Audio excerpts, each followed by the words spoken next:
Hello everyone, आज हम करने जा रहे हैं ऑब्जेक्टिव 2 का क्वेश्चन नंबर 7। तो क्वेश्चन कहता है कि if the tension in the cable supporting an elevator is equal to the weight of the elevator may be. तो पहले इसका डायग्राम बना लेते हैं। ये हमारा जो है एलिवेटर है, ठीक है, और एक केबल से कनेक्टेड है। केबल कहीं ऊपर बंधा होगा, ठीक है। तो कहता है कि टेंशन इन द केबल, यानी कि इस पे जो टेंशन है T supporting an elevator is equal to the weight of the elevator. If the elevator may be elevator का वेट मान लीजिए W है, तो उस पर W ही नीचे की तरफ फोर्स लग रहा होगा, ठीक है।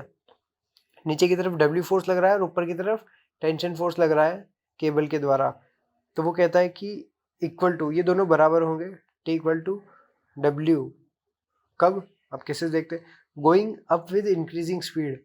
अगर वो एलिवेटर ऊपर जा रहा है और स्पीड भी उसकी बढ़ती जा रही है, यानी कि ऊपर की तरफ ही उस पर फोर्स लग रहा होगा, ऊपर की तरफ वो एक्सीलरेटेड है, तो यानी कि नॉन इनर्शियल फ्रेम है, इसलिए हम इसके अपोजिट नीचे की तरफ एक स्यूडो फोर्स लगाएंगे। तो फिर हमारी जो इक्वेशन बनेगी वो बनेगी स्यूडो फोर्स प्लस W, जो कि नीचे की तरफ लग रहे हैं दोनों फोर्सेस, इज इक्वल टू ऊपर की तरफ लगने वाला टेंशन फोर्स। तो ये तो हमारा क्या कह रहा है, ये साबित कर रहा है कि W में कुछ जोड़ा तब जाके वो T के बराबर हुआ, यानी कि W छोटा है T से। इससे तो ये साबित हुआ, तो ऑप्शन ए गलत है।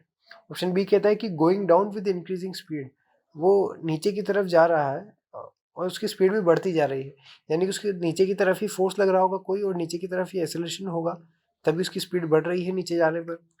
तो इसका मतलब हम ऊपर की तरफ इस पर एक स्यूडो फोर्स लगाएंगे ताकि हम इस पर Newton's law of motion apply कर सके। इस पर इनिशियल फ्रेम बनाने के लिए ऊपर की तरफ स्यूडो फोर्स लगाया, तो हम जब इक्वेशंस लिखेंगे वो ऐसी होगी कि ऊपर की तरफ वाला स्यूडो फोर्स प्लस ऊपर की तरफ वाला टेंशन फोर्स इक्वल्स टू नीचे वाला W फोर्स।